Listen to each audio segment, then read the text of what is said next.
ఉన్నత కుటుంబంలో పుట్టిన మీకు ఉన్నతమైన మనస్సు ఉంది, ఉన్నతంగానే చూస్తుంటారు, ఉన్నతంగానే వ్యవహరిస్తుంటారంటారు. అయితే దగ్గుబాటి వెంకటేశ్వరరావు గారికి క్షమాగుణం కూడా ఎక్కువ. తండ్రిని చంపిన వారిని కూడా క్షమించేంతటి క్షమాగుణం గల వ్యక్తి మీరు. అంటే ఎందుకలా మీ తండ్రి గారిని బయట కూర్చున్నప్పుడు, అంటే మీ తండ్రి చెంచురామయ్య గారిని నక్సలైట్లు అతి సమీపం నుంచి కాల్చి చంపారు. వారిని సైతం మీరు, అంటే పోలీసు వెరిఫికేషన్లు ఎవరు చంపారని తేలినా కూడా ఆ కేసును కూడా విత్డ్రా చేయించి వారిని సైతం క్షమించారు. ఎందుకు తండ్రిని చంపిన అంత క్షమాగుణం ఎక్కడి నుంచి వచ్చింది మీకు? ఈ విషయంకి వచ్చినప్పుడు చాలామంది ఇంకో రకంగా కూడా అనొచ్చు, దీన్ని అసమర్థత అని కూడా అనే భావన కూడా ఉంటుంది. కానీ నాకు యాక్చువల్లీ నా విజయ రహస్యమే అదే అనేటటువంటిది నేను తర్వాత కాలంలో నాకు అనిపించింది. అయితే ఇది బై నేచర్ ఏంటంటే మనకున్నటువంటి సమయం అనేటటువంటిది తక్కువ అనేటటువంటి భావంతో నేను ఉన్నా. అది తెలుగుదేశంలో పార్టీలో పెట్టిన తర్వాత ఆ బాధ్యతలను ఎత్తున వేసుకున్న తర్వాత ఆ పరిణామ క్రమంలో కానివ్వండి, లేకపోతే జీవితాన్ని ముందుకి సాగటానికి మనం చేయాల్సిన పని ఏంటి అనేటటువంటి దానికి ముందు ఏం చేయాలి అనేటటువంటి చూసుకోవాలి. కానీ ఇవన్నీ తవ్వుకుంటూ ఉంటాం అనేటటువంటిది మన టైం వేస్ట్ అనేటటువంటిది ఒక కార్యక్రమంగా నా మైండ్స్లో ఉంటుంది. తర్వాత దీనివలన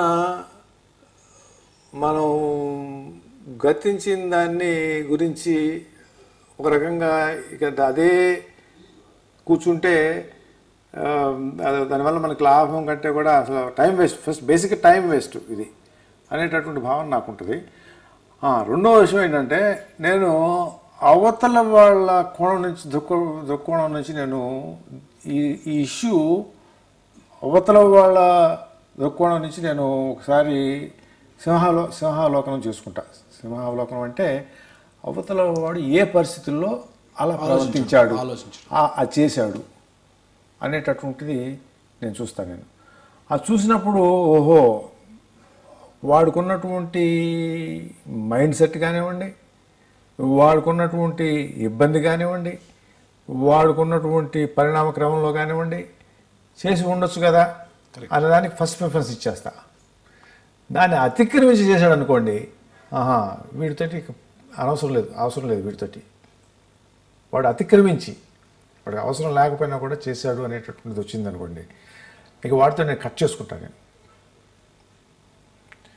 వేసుకుని మన బాధ్యత ఏంటి, ముందుకు వెళ్ళటం. ఇంక ముందుకు వెళ్ళేటప్పుడు దీని గురించి మనం చర్చించుకుంటానో, దీని మీద పనిచేస్తూ ఉంటేనో టైం సరిపోదు. ముందు నా గోల్ రీచ్ అవ్వడానికి అనేటటువంటిది నా మైండ్లో సెట్ అయినటువంటి భావనగా నేను ఫీల్ అవుతాను. మీరు అడిగితే నేను ఆ ప్రశ్న నేను ఆలోచించి ఇప్పుడు చెప్తున్నాను. యాక్చువల్గా అంతా నాకు ముందుగా అని కాదు, ఇది నా మైండ్లో జరుగుతున్నటువంటి ప్రక్రియ అనేటటువంటి భావంతో నేను ఇవాళ చెప్పగలుగుతున్నాను. అంతకంటే నేను ఇంకే చెప్పేదేం లేదు.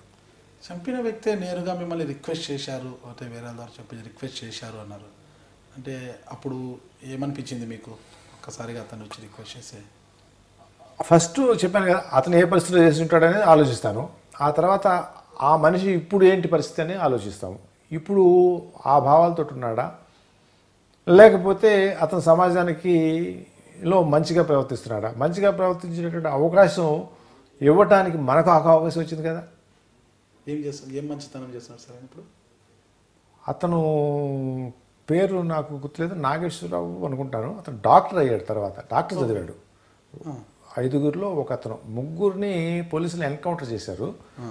మిగతా వాళ్ళలో ఒక అతను డాక్టర్ అయ్యాడు. డాక్టర్ అయ్యి ఎన్ఆర్ఐలో అసిస్టెంట్ ప్రొఫెసర్గా చేరాడు. చేరిన తర్వాత నా దగ్గరికి తెలిసిన వాళ్ళు ఈ విధంగా చేసినటువంటి వ్యక్తి కోర్టులో కేసు ఉంది, మీరు కనుక ప్రభుత్వానికి రాసినట్లయితే అతను సమాజంలో జీవిస్తున్నాడు కాబట్టి నార్మల్గా ఉపయోగకరంగా మీరు దాన్ని విత్డ్రా చేసుకోమని రాసినట్లయితే అతని మీద కేసు పోతుంది అని అంటే, నేను వెంటనే ఇక ఒక క్షణం కూడా ఆలోచించలేదు. వెంటనే అతను వచ్చాడు, నేను రాశాను, వెంటనే అక్కడ ఉన్నటువంటి ముఖ్యమంత్రి గారికి పంపించాను, జరిగింది. అతను ఇప్పుడు ఆల్ ఇండియా మెడికల్ సైన్స్ ఢిల్లీలో అసిస్టెంట్ ప్రొఫెసర్గా ఉన్నాడు ఇప్పుడు. ఎప్పుడైనా మాట్లాడుతుంటారు సార్? నేను మాట్లాడలేదు తర్వాత. సార్ ఈ మధ్య అతను తెలిసినటువంటి వ్యక్తి ఒక లాయర్ ఇక్కడ, తను నాకు పరిచయం అయినా కూడా అతను నాకు చెప్పలేదు ఈ విషయం.